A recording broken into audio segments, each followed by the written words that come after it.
जयपुर में आयुषी ने जिस तरह से अपनी मां की हत्या की उसको लेकर अब बड़े खुलासे हो रहे हैं। दरअसल खुलासा यह हुआ है कि आरोप ये लग रहे हैं कि आयुषी का अपने चचेरे भाई से अफेयर है। इस तरह के संगीन इल्जाम लगाए जा रहे हैं और आप सोचिए, यह भी इल्जाम लगा है जो खुद आयुषी ने लगाया है और उसने साफ साफ कहा है कि जो मेरी मदर हैं वो मेरे जो फादर थे उनको पीटती थी, इस वजह से वो अपने घर से उसको उनको ले गई थी। और इस तरह के इल्जाम लगाना कि मैं हत्या में शामिल, सरासर गलत है। इस तरह की बातें सामने आ रही है। आपको बता दूं कि लगातार इस मामले में अपडेट्स निकलकर सामने आ रहे हैं, जिसमें सबसे बड़ा खुलासा आप सोचिए, इस तरह के आरोप लगा रहे हैं। हालांकि हम देखिए किसी भी आरोप की हम पुष्टि नहीं कर रहे क्योंकि ये आरोप है और ये सूत्रों के हवाले से खबरें आ रही हैं।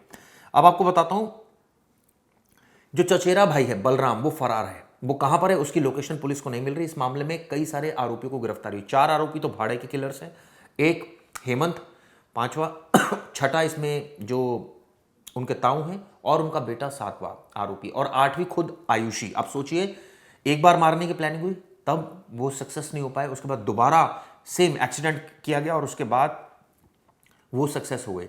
नीरजा जो उनकी मदर हैं उन पर भी संगीन इल्जाम लगाए जा रहे हैं। आप सोचिए, आरोपी की मां नीरजा के भाई और आयुषी के मामा हैं राकेश शर्मा। उन्होंने दावा किया है कि आयुषी के चचेरे भाई बलराम ने उसको अपने प्रेम संबंध में फंसा रखा था। आप सोचिए, इस तरह की बातें वो कह रहे हैं और ये भी कह रहे हैं कि कोई वीडियो भी थी और वो ब्लैकमेल कर रहा था इसके जरिए। ये सच सामने आना चाहिए। अगर ऐसी बात है तो हम इसकी पुष्टि नहीं कर रहे हैं, ये परिवार की तरफ से इस तरह की स्टेटमेंट्स सामने आ रही हैं।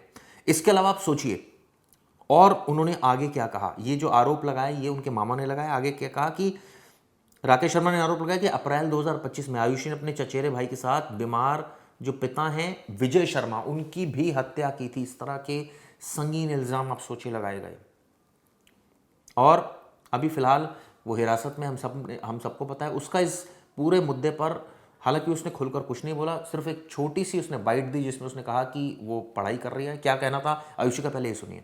कितना पढ़ाई की है वो? लास्ट ईयर की है। बड़ा माँ तो बचपन से पालती पोसती, ऐसा क्यों किया?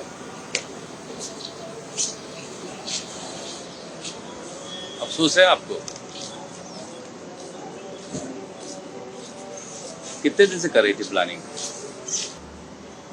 उसने कहा था क्या आपसे, भाई ने? तो आपने सुना आयुषी का बयान भी सामने आया, लेकिन सबसे बड़ी बात यह है कि अब एलिगेशंस बहुत सारे लग रहे हैं। आयुषी ने पुलिस को कुछ वीडियोस दिखाए हैं, ध्यान से सुनिएगा। कुछ वीडियोस हैं और उन वीडियो में उनकी जो मदर है वो पीटती हुई नजर आ रही है अपने पति विजय को, ऐसा क्लेम किया जा रहा है। आयुषी का कहना है कि मां से उसके नफरत की वजह यह थी कि वो पिता विजय शर्मा को इतना परेशान करती थी कि उनको ब्रेन हैमरेज हो गया।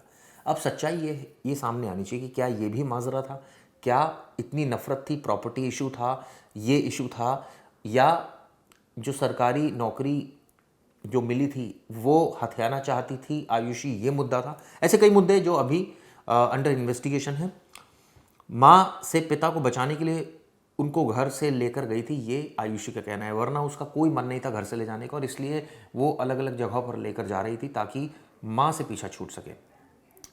हालांकि उसने भी माना कि मां की बजाय अपनी दादी की बात ज़्यादा मानती है और चचेरे भाई उसका गार्जियन था। वो इस तरह की बातें कर रही है, एक तरफ वो इस तरह की बातें कर रही है और आप सोचिए दूसरी तरफ उस पर आरोप लगाया जा रहा है मामा के द्वारा।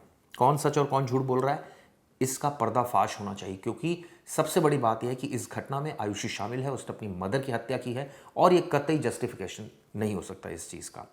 विजय शर्मा जयपुर की एयरपोर्ट कॉलोनी में अपनी पत्नी के साथ रहते थे और 1 साल पहले विजय का निधन हो गया था। उस समय आयुषी ने 12वीं की पढ़ाई पूरी कर ली थी। पिता की मौत के बाद अनुकंपा नियुक्ति का मामला सामने आया तो आयुषी ने खुद नौकरी की इच्छा जताई, लेकिन ऐसा आयुषी का कहना है कि उसकी मदर ने वो नौकरी हथिया ली। इसके बाद विवाद शुरू हुआ। प्रॉपर्टी की बात सामने है कि 2 उसकी प्रॉपर्टीज़ हैं, उसको लेकर भी विवाद चलता रहा। अब उसने प्लानिंग रची और उसने इस प्लानिंग में अपने भाई को शामिल किया, अपने जो ताऊ हैं उनको शामिल किया। इस तरह के आरोप हैं।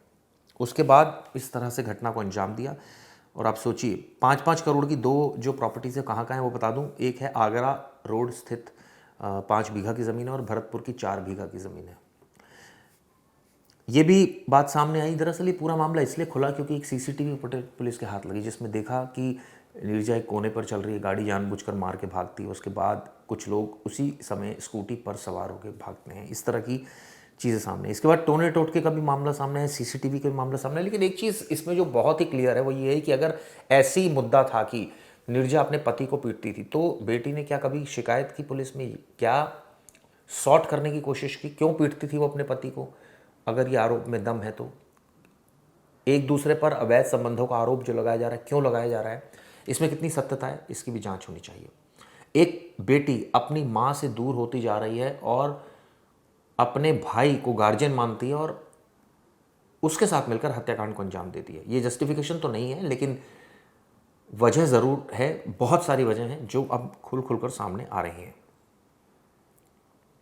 आप सोचिए 7 लाख रुपए की ये साजिश थी। हेमंत को 7 लाख रुपए देने थे और स्कॉर्पियो किराए पर ली 35,000 में, और उसके बाद जब नंबर मिला स्कॉर्पियो का जिससे मालिक तक पहुंची पुलिस, उसके बाद ये पता चला इस पूरे हत्याकांड में दरअसल कौन कौन लोग शामिल थे, तो पुलिस भी सन्न रह गई। क्या कहना था पुलिस का, सुनिए।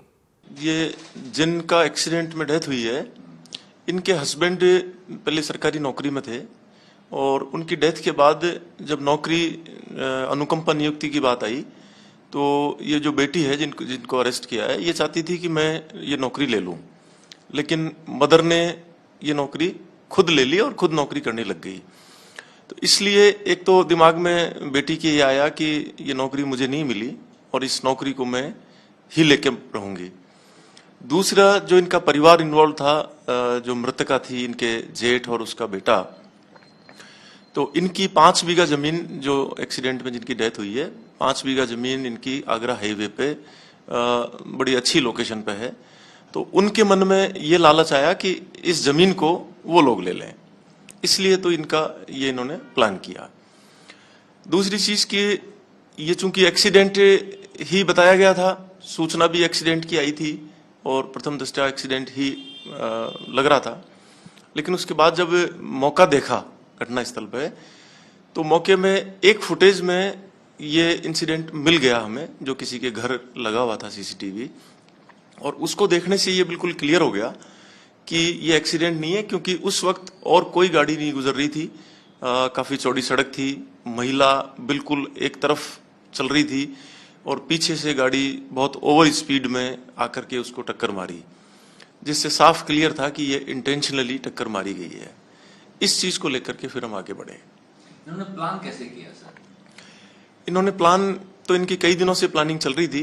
पहले भी इन्होंने अटेम्प्ट करने का प्रयास किया लेकिन बैठा नहीं।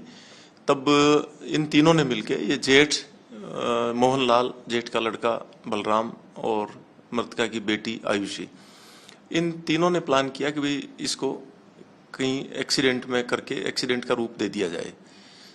इसको लेकर के इन्होंने, ये हेमंत शर्मा एक नाम का लड़का था, ये सब उधर के ही रहने वाले हैं, उससे संपर्क किया और पैसे का ऑफर किया। हेमंत ने फिर आकाश शर्मा से संपर्क किया। इन दोनों ने मिलकर के फिर ये बाकी लड़कों को हायर किया 1-1 लाख रुपए में, और फिर इसको अंजाम दिया। ये आप लोग जब कन्फ्रंट किए उस लड़की से, तो फिर क्या रिएक्शन था और किस तरह से वो कबूल की? शुरू में तो जब उसको लेने गए थे तब उसने विरोध ही किया, लेकिन जब उसको जैसे ही पता लगा कि ये सारी पूरी जितने भी लोग शामिल थे इन सबको हमने थाने में पकड़ लिया है, तब उसने सारी चीज क्लियर बता दी। क्या पछतावा है उसको? हमें तो ऐसा नहीं लग रहा फिलहाल कि पछतावा है, क्योंकि ऐसा कोई चीज देखी नहीं, पर बिल्कुल स्पष्ट है, क्लियर है। अब इस मामले में उनके जो मामा है उनका बयान भी सामने, ये भी सुनिए।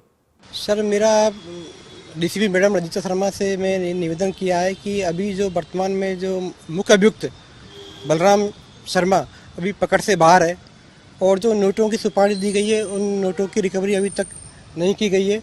इसके अलावा जो उनकी सास है व अन्य अभियुक्त हैं जो कब्जा करके मकान में रहे थे, उनको भी पुलिस ने अभी तक गिरफ्तार नहीं किया गया है। और सबसे बड़ी बात ये है कि जिस तरीके से मैंने सिंपल एप्लीकेशन दर्ज कराई थी, मैंने किसी का नाम नहीं लिखा, इसके बावजूद भी भारी मात्रा में परिवार के लोग जो पकड़ में आए, तो इस बात से कैसे अंदेशा किया जा सकता है कि ये 14 करोड़ 15 करोड़ रुपए की संपत्ति जो भी है, इसके लालच में आकर के इन्होंने अपनी माँ को ही मार दिया। तो जो मेरे जियादी थे, दिसंबर 24 तक वो अस्पताल में भर्ती रहे थे। भर्ती होने के बाद में उनको प्राइवेट जगह पे बलराम और आयुषी मेरी भांजी ने रखा था और उसके बारे में किसी भी व्यक्ति को जानकारी नहीं दी थी। 9 अप्रैल 2025 को जरिए मैसेज के द्वारा मुझे पता लगा, जो मेरी भांजी ने भेजा था। तब मैं जाके हॉस्पिटल में मिला, डॉक्टर से संपर्क किया तो डॉक्टर से पूछा मैं क्या वर्तमान में क्या पोजीशन है, तो उन्होंने कहा कि भाई अभी तो देखो होप देना मुश्किल है आपके लिए। 90% आपके जियाजी का दोनों फेफड़ों में पानी भरा हुआ है, लीवर पूरा 90% डैमेज है, हार्ट का जो स्थिति है वो 90% ब्लॉक है। तो होप तो हम नहीं दे सकते, लेकिन हम डॉक्टर हैं, अंतिम समय तक हम प्रयास करेंगे, जो हमारा कर्म है हम हमारा करेंगे। उस दिन से लेके जब मैंने बच्ची संपर्क किया तो उसके पास कोई ठोस जवाब नहीं था। तो 3 महीने के ड्यूरेशन में जब निवेक हॉस्पिटल में वो अच्छी रिकवर हो गए थे, तो 3-3.5 महीने जो इन्होंने अंडरग्राउंड रखा है, कहाँ रखा है, क्यों रखा है, ये संदेह के घेरे में और अचानक आकर के उनको भर्ती करा देना, ये कहीं ना कहीं अगर पुलिस इन्वेस्टिगेशन करे तो निश्चित रूप से ये बात सामने आएगी कि मेरे जीजाजी की मृत्यु में भी इन आयुषी और बलराम का 100% हाथ होगा, क्योंकि सारा लालच प्रॉपर्टी का शुरू से ही चल रहा है। तो आपने देखा इस वीडियो में मैंने पूरी कोशिश की आपको सत्यता बताने की, लेकिन आरोप होते हैं, प्रमाण देने की बेहद आवश्यकता है। तो ऐसे में अगर कोई आरोप लगा रहा है तो उनको प्रमाण भी देने चाहिए। चलिए, इससे संबंधित जो भी डेवलपमेंट होगा उससे संबंधित मैं वीडियो बनाऊंगा और आपको आगे बताता रहूँगा। धन्यवाद।